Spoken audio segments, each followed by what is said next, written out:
She had been harassed for decades by someone she once trusted.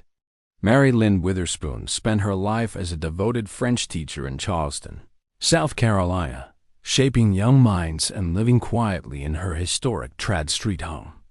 In the early 1980s, she met a local attorney, and his son, Edmund's tenant Brown IV, came into her orbit. Over the years, Brown's infatuation with her grew into something obsessive and dangerous. What began with unwanted appearances at her home and thefts of personal items escalated over 20 years despite repeated police reports.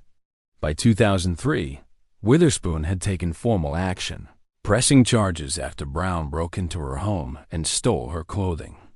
In November of that year, Brown was released from jail on conditional terms that included mental health treatment, a decision widely criticized later for overlooking the persistent threat he posed.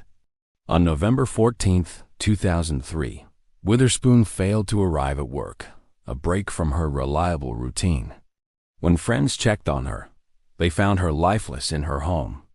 Investigators quickly focused on Brown. Within hours, he returned to the scene, was detained in possession of her keys and clothing, and subsequently linked by forensic evidence to her murder. Brown pleaded guilty to first-degree murder in 2004, foregoing a trial that could have sought the death penalty. The judge sentenced him to life in prison without parole, bringing certainty and closure to a case that highlighted systemic failures in protecting stalking victims. Mary Lynn's death later inspired Mary Lynn's Law, strengthening protections for harassment and stalking victims across South Carolina. Subscribe to InfamUS Cases for verified true crime narratives and justice served.